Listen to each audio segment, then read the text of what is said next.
प्यारे बच्चों, आज हम इकाई 3 के अंतिम अध्याय पृथ्वी के चुंबकत्व का अध्ययन करने जा रहे हैं। सबसे पहला टॉपिक है इसमें तुल्यांकी धारा परिनालिका के रूप में क्षण चुंबक। हम चुंबक को जानते हैं। चुंबक वो पदार्थ होता है जो लोहे तथा लोहे जैसे पदार्थों को अपनी ओर आकर्षित करता है। हमने धारावाही परिनालिका के बारे में भी पढ़ा है। ये एक विद्युत चुंबक है। इनको पहले भी हमने तुल्यांकी रूप में बताया था या डिटेल में बताएंगे। तो हमारा जो चुंबक होता है उस चुंबक में कितने ध्रुव होते हैं? 2 ध्रुव होते हैं, एक उत्तरी ध्रुव और दूसरा दक्षिणी ध्रुव। धारावाही परिनालिका कैसे बनती है?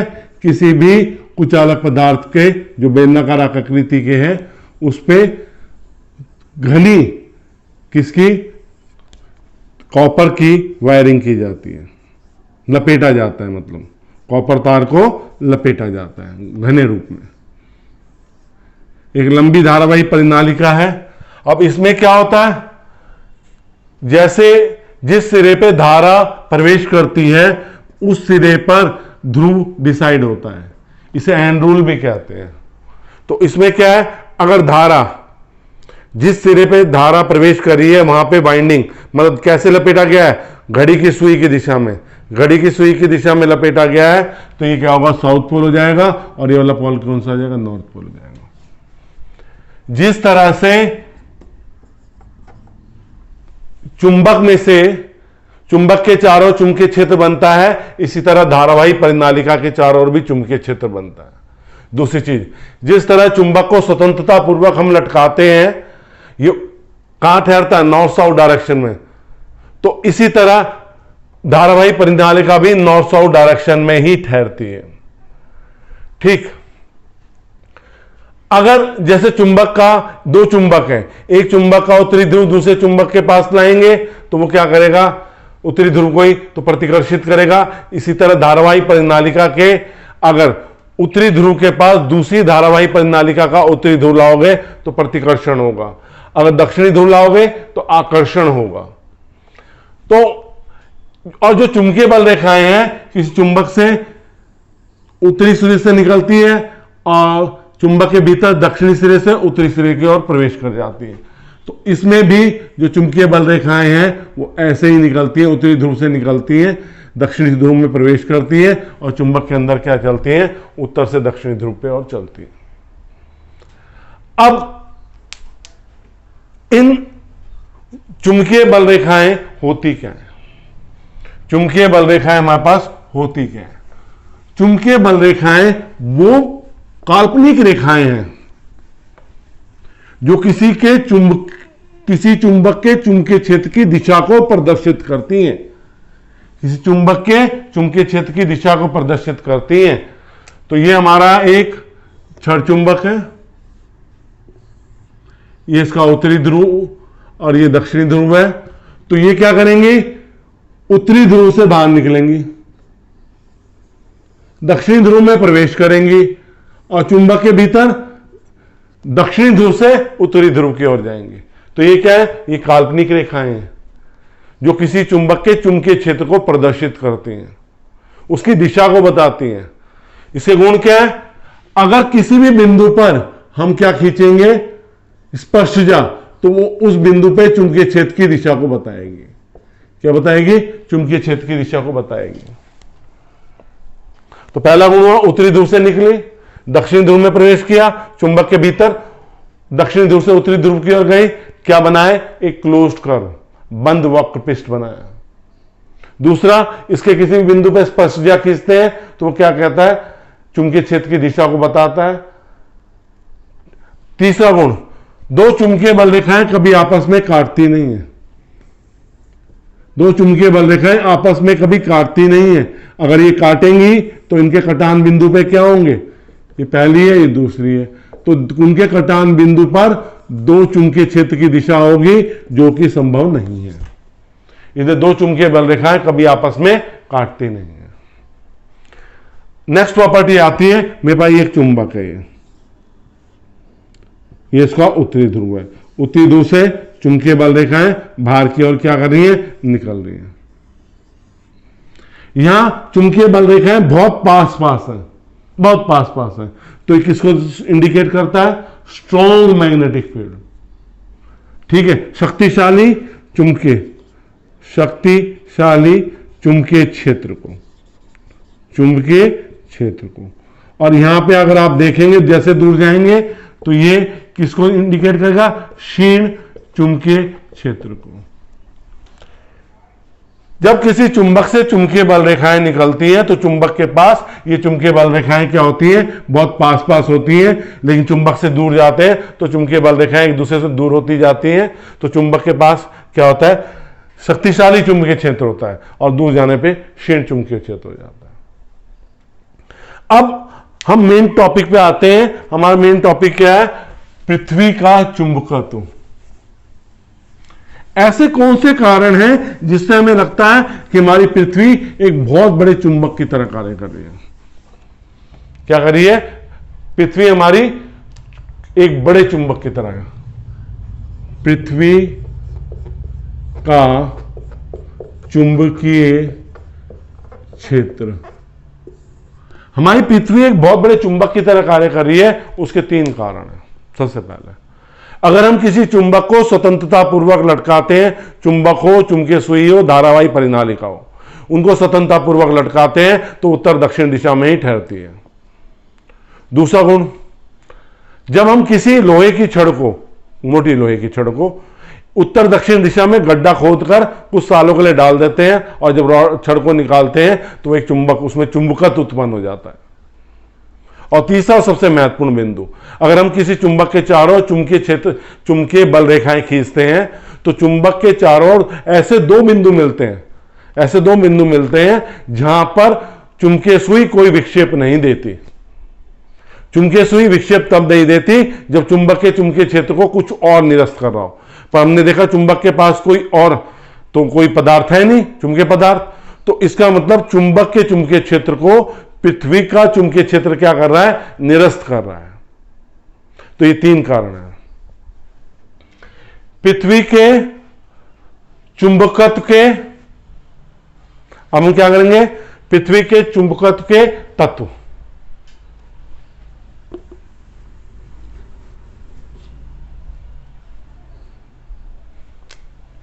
पृथ्वी के चुंबकत्व के अवयव, ध्यान से समझेंगे, 3 होते हैं। पहला, दिक्पात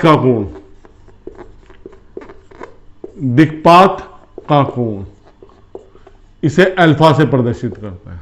यह हमारी पृथ्वी है, यह पृथ्वी की भौगोलिक यामोत्तर है। कौन सी यामोत्तर है? भौगोलिक यामोत्तर। यह हमारी पृथ्वी की चुंबकीय यामोत्तर है, चुंबकीय यामोत्तर।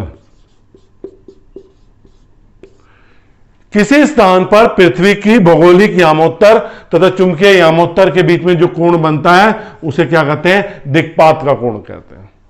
क्या कहते हैं? दिक्पात का कोण कहते हैं। दूसरा, नतिकोण या नमन कोण, नतिकोण भी कहते हैं और नमन कोण भी कहते हैं। इसे थीटा से प्रदर्शित करते हैं। पृथ्वी के किसी भी स्थान पर चुंबकीय सुई, क्या चीज है? चुंबकीय सुई। ठीक है, ये चुंबकीय सुई किसकी दिशा को दिखाती है? पृथ्वी के चुंबकीय क्षेत्र की दिशा को प्रदर्शित करती है। इस चुंबकीय सुई तथा क्षैतिज दिशा के बीच में, ये क्षैतिज दिशा के बीच में जो कोण बनता है इसे क्या कहते हैं? नति का कोण कहते हैं। मानिए हमने चुंबकीय सुई कहीं रखी और चुंबकीय सुई और क्षैतिज दिशा के बीच में जो कोण बन रहा है, मानिए ये हमारी चुंबकीय सुई है और ये हमारी क्षैतिज दिशा है, तो अगर चुंबकीय सुई ऐसे आई तो ये जो कोण बन रहा है ना, ये जो कोण, ये वाला जो कोण बन रहा है चुंबकीय सुई और इसके बीच में, ये वाला जो कोण बन रहा है क्षैतिज दिशा के बीच में, ये क्या कहलाएगा? नति कोण कहलाएगा। थीटा का मान ध्रुव पे कितना होता है?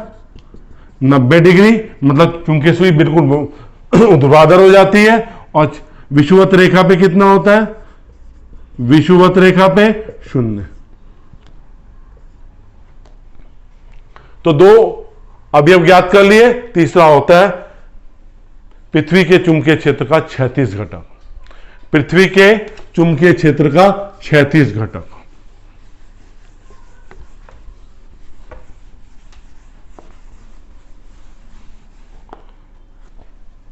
तीसरा अवयव है हमारा पृथ्वी के चुंबकीय क्षेत्र का क्षैतिज घटक। देखो बेटे, ये चुंबकीय सुई की दिशा को बता रहा है, ये चुंबकीय सुई बता रही है हमारी, ठीक है। ये अर्थ की मैग्नेटिक फील्ड है, मतलब पृथ्वी की चुंबकीय क्षेत्र की दिशा है। ये क्षैतिज से कितना कोण बना रही है? थीटा, मतलब भूगोलिक यामात्रा से कितना कोण बना रही है। तो इसकी दिशा में जो घटक होगा वो क्षैतिज घटक होगा, और ये वाला घटक क्या होगा? ऊर्ध्वाधर घटक होगा। ये भौगोलिक यामोत्तर है। तो अब हम अगर हम चित्र से देखें तो BH, इसे क्या कहेंगे हम? क्षैतिज घटक। कौन सा घटक? क्षैतिज घटक। तो BH का मान क्या है? B cos थीटा, पहली समीकरण। और दूसरा देखें, BV इज इक्वल टू क्या हो जाएगा? BE sin theta. ये कौन सा घटक है? ऊर्ध्वाधर घटक, जिसे वर्टिकल कंपोनेंट भी कहते हैं। तो दूसरी समीकरण होगी। अगर मैं समीकरण 2 को समीकरण 1 से भाग कर दूं तो क्या होगा? BV upon BH is equal to BE sine theta upon BE cos theta आ जाएगा। तो BV upon BH is equal to क्या आ जाएगा? tan theta. अगर मैं समीकरण 1 का स्क्वायर करूं और जोड़ दूं किसमें? समीकरण 2 के स्क्वायर करके, तो क्या होगा? BV का स्क्वायर प्लस BH का square is equal to BE cos square theta plus BE square sine square theta. तो BV square plus BH square, तो क्या हो जाएगा? B स्क्वायर कॉमन ले लिया, cos square theta plus sine square theta. तो क्या आ गया? ये BV का स्क्वायर प्लस BH का square is equal to BE square. तो ये फार्मूले यूज करेंगे न्यूमेरिकल करने में। तो ये तीसरा घटक हो गया, ठीक है।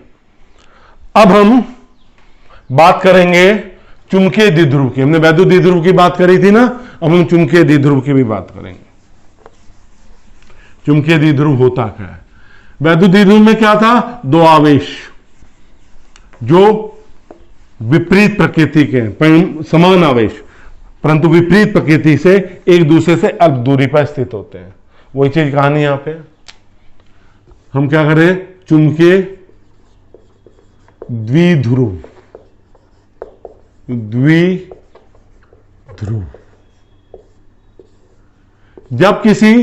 जब 2 ध्रुव एक दूसरे से, जिनकी प्रकृति अलग है, एक नॉर्थ पोल है, एक साउथ पोल है, एक दूसरे से अल्प दूरी पर स्थित है। कितनी दूरी पे? अल्प दूरी पर स्थित है, तो उसे क्या कहते हैं? वैद्युत द्विध्रुव कहते हैं। और जो चुंबक के ध्रुवों की शक्ति होती है, ये चुंबक के ध्रुवों की शक्ति होती है, इसे क्या कहते हैं? ध्रुव सामर्थ्य, M से प्रदर्शित करते हैं। यहां भी इसकी ध्रुव सामर्थ्य कितनी है? M है। दोनों की ध्रुव सामर्थ्य समान होगी। तो M का मात्रक है, M का मात्रक है एम्पियर मीटर। अब वैद्युत द्विध्रुव का आघूर्ण क्या होगा? वैद्युत द्विध्रुव का आघूर्ण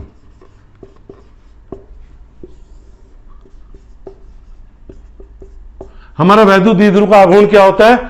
चुंबक के ध्रुव, किसी भी एक ध्रुव की सामर्थ्य, चुंबक के किसी भी एक ध्रुव की सामर्थ्य तथा चुंबक ध्रुवों के बीच दूरी के गुणनफल को क्या कहते हैं? वैद्युत द्विध्रुव का आघूर्ण कहते हैं। क्या कहते हैं? वैद्युत द्विध्रुव का आघूर्ण कहते हैं। इसकी दिशा क्या होती है? चुंबक के अंदर दिखाते हैं इसकी दिशा क्या होती है। ये कौन सा पोल है? North pole. और ये कौन सा पोल है? South pole. तो इसकी दिशा होती है पीएम। इसकी दिशा होती है दक्षिणी ध्रुव से उत्तरी ध्रुव की ओर। इसका मात्रक क्या होता है? मात्रक क्या हो जाएगा? एम्पियर मीटर किसका मात्रक है? ध्रुव सामर्थ्य का। और दूरी मीटर, तो ये हो जाएगा एम्पियर मीटर स्क्वायर। कैसी राशि है? सदिश राशि है, क्योंकि इसमें दिशा है। और दिशा कहां से जा रही है? इसकी दिशा कैसे चल रही है? साउथ पोल से नॉर्थ पोल की ओर। तो हम Pm is equal to M into 12 use करेंगे किसमें? आपके वैद्युत द्विध्रुव आघूर्ण के लिए। अब हमारा नेक्स्ट टॉपिक आता है धारावाही लूप वैद्युत द्विध्रुव के रूप में। क्या टॉपिक आता है हमारा? धारावाही लूप चुंबकीय द्विध्रुव के रूप में। धारावाही लूप किसके रूप में? चुंबकीय द्विध्रुव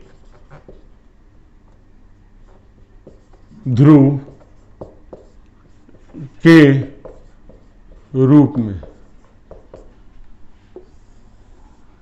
जब एक धारावाही लूप में धारा बहती है तो या घड़ी की सुई की दिशा में होंगी या घड़ी की सुई की दिशा के विपरीत दिशा में होंगी। तो ये घड़ी की सुई की दिशा में चल रही है। और हम ऊपर से देखेंगे इस धारावाही लूप को तो हमें कैसा ध्रुव दिखाई देगा? दक्षिणी ध्रुव। देखो साउथ पोल, कैसी धारा चल रही है? घड़ी की सुई की दिशा में। तो कौन सा पोल हो गया? South pole. जब इसे नीचे की ओर देखेंगे धारा की दिशा विपरीत दिखाई देगी। ये किसकी, तो कौन सा पोल दिखाई देगा? North pole. तो इसका मतलब ये किसकी तरह काम कर रहे हैं? चुंबकीय द्विध्रुव की तरह काम कर रहे हैं। किसकी तरह काम कर रहे हैं? चुंबकीय द्विध्रुव की तरह काम कर रहे हैं। और इसके बीच की दूरी क्या है? जो वृत्ताकार कुंडली है उसकी डायमीटर मतलब व्यास। तो इसमें ये चुंबकीय द्विध्रुव की तरह काम कर रहे हैं। तो इसमें चुंबकीय द्विध्रुव का आघूर्ण क्या होगा? Pm is equal to NIA। ये सूत्र यूज करेंगे। N क्या है? वृत्ताकार कुंडली में फेरों की संख्या। अभी तुमने एक फेरा दिखाया, बहुत सारे फेरे हो सकते हैं। I धारा बह रही है और एरिया क्या हो जाएगा? पाई आर स्क्वायर, जो त्रिज्या है उसके पाई आर स्क्वायर। आर त्रिज्या है। ठीक है। अब एक टॉपिक आता है, जब कोई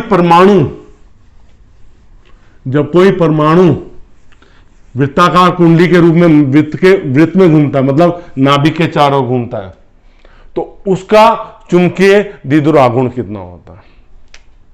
परमाणु में परिक्रमण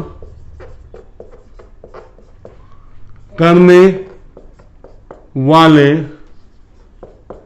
इलेक्ट्रॉन का चुंबकीय द्विध्रुव आघूर्ण, मतलब हमारा एक नाभिक है। ये इस नाभिक के चारों ओर एक इलेक्ट्रॉन वृत्ताकार कक्षा में घूमता है। ये हमें सबको पता है। इसकी त्रिज्या r है। इस इलेक्ट्रॉन का मास m है। इस पे आवेश -e है और ये v वेग से गति कर रहा है। अब इलेक्ट्रॉन वृत्ताकार कक्षा में लगातार घूम रहा है। आवेश प्रवाह की दर क्या कहलाती है? धारा। एक इलेक्ट्रॉन घूम रहा है, एक इलेक्ट्रॉन के ले रहे हैं, तो आवेश प्रवाह की दर क्या कहलाती है? धारा कहलाती है। तो धारा क्या हो जाएंगी यहां पे? I इज इक्वल टू आवेश बटे समय। ये t क्या है? परिक्रमण काल। एक पूरे चक्कर में लगा समय। तो एक पूरे चक्कर में लगा समय में क्या आ जाएगी, दूरी बटे वेग।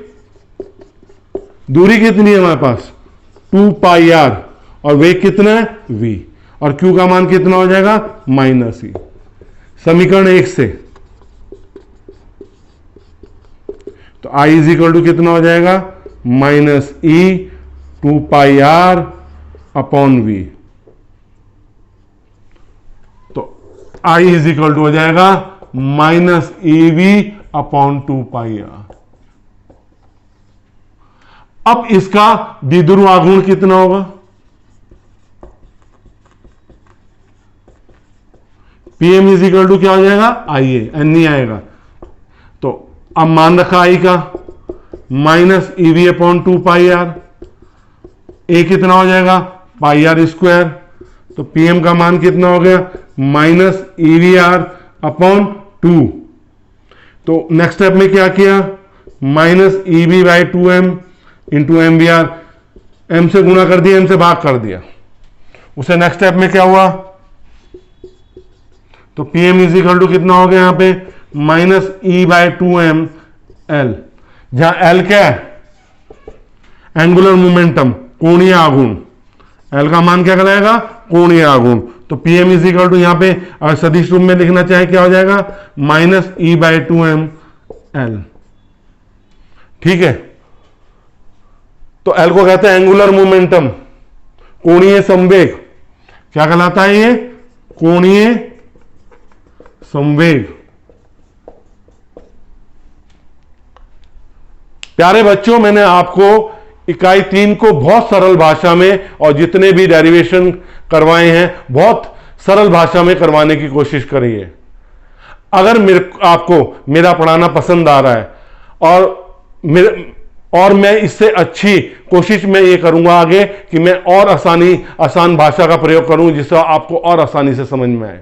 और मेरा पढ़ाना समझ में आ रहा है तो मेरे वीडियो को लाइक जरूर करिए, और चैनल को अभी सब्सक्राइब नहीं किया तो सब्सक्राइब जरूर करिए, जिससे आपको जो भी नई वीडियो आए आपको इंटीमेशन हो जाए। धन्यवाद।